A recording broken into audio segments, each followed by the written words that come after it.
முதல்வர் சந்திப்பில் கோயம்புத்தூர் சிறைவாசிகளை பற்றி நீங்கள் பேசுனீங்க இல்லையா? அப்போ அவருக்கு ஆரம்பத்திலே காலம் மிதிச்சதுக்கு காரணம் என்ன? ரெண்டாவது பேசும்போது தான் குறுக்க ஏன் வழிமறுத்து பேசினார்? பிரசிடென்ட் ஹோட்டல்ல பேசும்பொழுதும் சிறைவாசிகளை பத்தி பேசக்கூடாது அப்படின்றாரு. முதலமைச்சருக்கு முன்னாடி பேச ஆரம்பிச்ச உடனே என் காலை மிதிச்சாரு, பேச வேணாங்கிற மாதிரி. அதுக்கப்புறம் 13 வயசு பசங்க கூட அரெஸ்ட் ஆயிருக்கிறாங்க. சாப்பாடு வாங்கி கொடுத்தவங்க, டீ வாங்கி கொடுத்தவங்க தான் 8 வருஷம் இருக்கிறாங்க போது அது கோர்ட்ல தான் பாத்துக்கணும், இவங்க என்ன பண்ணுவாங்க அப்படிங்கிற மாதிரி சொன்னாரு. அது மட்டும் இல்ல, அந்த அம்மாட்ட 100 பேருக்கு மேல குற்றம் நிரூபிக்கப்பட்டவங்க அப்படிங்கிற வார்த்தை சொன்னாரு. எல்லாத்துக்கும் என்ன காரணம்னு சொன்னா, வெளியே வந்த பிறகு சகோதரர் பிஜி அவர்கள் என்று சொன்னாரு, நீங்க என்ன முதலமைச்சருக்கு முன்னாடி உட்காந்துக்கிட்டு அப்பாவி சிறைவாசி சொல்றீங்க, அந்த அம்மா திருப்பிக்கிட்டு குண்டு வச்சவங்களாம் வெடிகுண்டு வைக்கிறவங்களாம் அப்பாவிகளா அப்படின்னு கேட்டா நீ என்ன பதில் சொல்வீங்க அப்படின்னு கேட்டாரு. அப்போ நான் சொன்னேன், அப்படின்டா ஜெயில இருக்கிற தமிழ்நாடு ஃபுல்லா இருக்கிற மொத்தம் 275 சிறை கைதிகளுமே குண்டு வச்சாங்க நீங்க சொல்றீங்களா? முதல்ல இந்த காட்டி கொடுக்குற வேலையை நிறுத்துங்க அப்படின்னு சொல்லிட்டு நான் விரும்பு வந்துட்டேன். முதலமைச்சர்கிட்ட நாம சின்ன தனிப்பட்ட முறையில் சொன்ன சில கோரிக்கைகள், அதாவது அவங்க கேஸ் ட்ரையலுக்கு வரும்பொழுது நீங்க என்ன ஹெல்ப் பண்ண முடியும் உங்களால அப்படிங்கிற மாதிரி சொன்ன விஷயத்த ஓப்பனா டிவியில சொல்லி முதலமைச்சர் அவர்களுக்கு ஏதாவது ஹெல்ப் பண்ணுங்கிற எண்ணம் இருந்தா கூட அந்த எண்ணம் வந்துடக்கூடாது, செஞ்சிடக்கூடாது அப்படிங்கிற மாதிரி அளவுக்கு உண்டாக்குறாருன்னு சொன்னா, என்னுடைய கணிப்புல என்ன தெரியுதுன்னு சொன்னா, சிறைவாசிகள் வெளியே வந்துடக்கூடாதுங்கிறதுல மரியாதைக்குரிய சகோதரர் பிஜி அவர்கள் ரொம்ப கவனமா இருக்கிற மாதிரி தெரியுது. இதான் காரணமா இருக்க முடியும். அது ஏன் வரக்கூடாதுன்னு நினைக்கிறாரு அல்லாஹ் அறிவார்.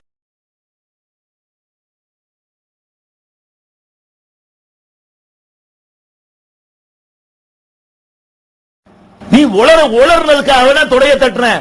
இப்படி உளர்றீங்க, கிடைக்கிறதும் கிடைக்காம ஆக்குறீங்க. ஒரு அடியில மண்ணில் அடிச்சு விட்டாங்களே, நீதிமன்ற நடவடிக்கைன்னு சொல்லிட்டாங்களேன்னு சொல்லி இவ்வளவு மெச்சூரிட்டி இல்லாத ஒரு ஆளைய நம்ம கூட்டிட்டு போனோம். யார்கிட்ட எப்படி பேசணும் டிவியில பேசும்போது தெரியல, உளர்றாருல.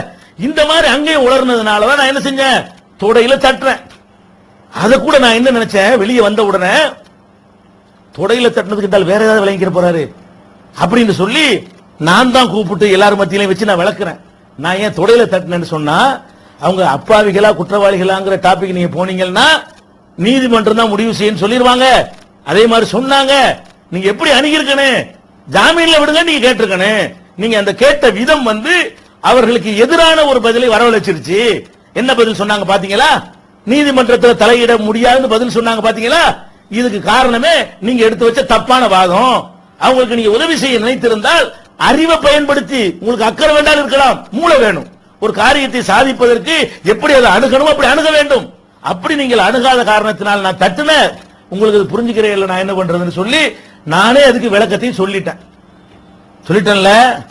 நீ அப்ப என்ன ஆட்சேபனை பண்ணிருக்கணும்ல, இல்லை நாங்களும் ஒரு சத்தம் போட்டிருக்கணும்ல, சொல்லல. இதான் அன்னைக்கு நடந்ததுங்க. இப்ப இதுல என்ன போட்டு கொடுத்தோம், நான் வழி நான் சொன்ன பிறகுதான், நான் இந்த வாதத்தை சொன்ன பிறகுதான் தலைமைச் செயலாளரை அவர் கூப்பிடுறார். இவர் சொன்ன பிறகு கூப்பிடவில்லை. 11 பேரும் சாட்சியா இருக்கிறார்கள். என்ன கூப்பிடுறாங்க, இது எப்படி சரியா வருமா, இந்த இது எப்படின்னு கேட்கிறாங்க. நான் டிஜிபி கலந்து ஆவணம் செய்யறேன் அப்படிங்கிறாரு.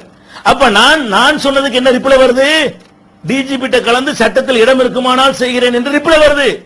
இவர் சொன்ன வாதத்துக்கு என்ன ரிப்ளை வருது, நீதிமன்றத்தில் தலையிடல வருது. யார் சொன்ன சரி, எப்படி அந்த விஷயத்தை அணுகி இருக்கணும், அணுகிற விதத்தில் அணுகி இருந்தால், இவர் இந்த உளராமல் இருந்திருந்தால் இன்னும் சிறப்பாக அதை நாங்கள் பேசியிருக்க முடியும்.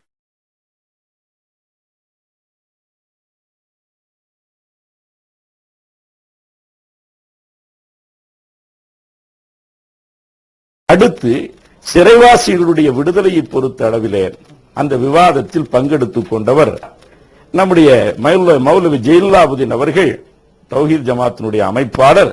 மிக தெள்ளத் தெளிவாக அந்த சிறைவாசிகள் விடுதலை செய்யப்பட வேண்டும் என்பதை சொன்னார்.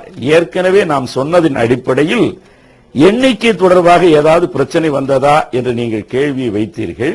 ஆனால் ஒருவர் ஒன்றை சொல்லுகிற பொழுது அவர் மறதியாக விட்டிருந்தால் இன்னொருவர் எடுத்து சொல்லலாம் என்கிற அடிப்படையில் சிறைவாசிகள் அப்பாவிகளாக இருக்கிறவர்கள் விடுவிக்கப்பட வேண்டும்.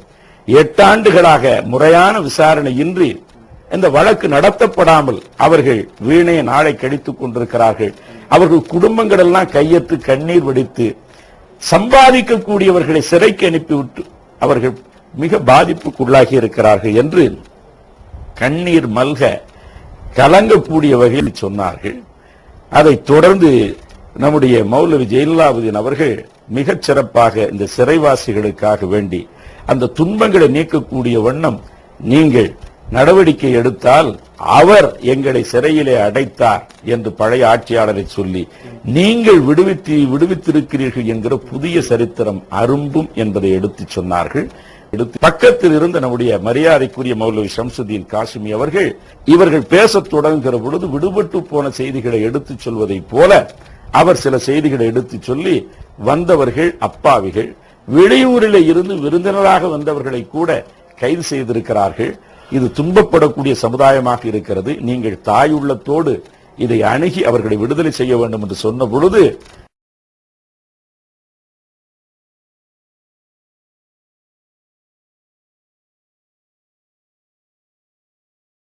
ஆனா இருந்தாலும் இன்னைக்கு சமுதாயத்திரத்துல மிகப்பெரிய துக்கமாக இருந்து கொண்டிருக்கக்கூடியது இந்த கோவை கலவரத்தில் ஏற்பட்ட சிறைவாசிகள். இதை உடனே நாங்க அந்த அடுத்த செகண்ட்ல ஆரம்பிச்சோம். இந்த இது முடிஞ்சதுக்கு பிறகு அடுத்த செகண்ட்ல இது சொல்லப்பட்டது.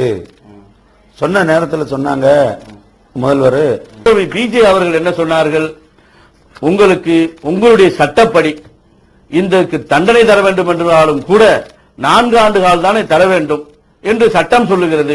ஆனால் 8 ஆண்டு காலம் விசாரணையின்றி காலங்கள் சென்று கொண்டு காலத்தை தாழ்த்தி கொண்டு சென்று விட்டார்கள். அவர்கள் குடும்பத்தினர் மிகவும் சூழ்நிலை பின்தங்கிய நிலையில் இருக்கிறார்கள். அவர்கள் சொன்னார்கள், எங்கள் பங்குக்கும் இது காலம் தாழ்த்தியது. முந்தைய காலங்களில் கருணாநிதி அவர்களால் ஏற்பட்ட ஒரு விளைவு. ஆனால் இப்பொழுது நீங்களும் அதை பாராமுகமாக இருந்தால் நன்மையாக இருக்காது. உண்மை நிலை கண்டறிந்து உடனடியாக ஜாமீன் விட வேண்டும் என்று நாங்கள் எங்களுடைய வார்த்தையை சொன்னோம்.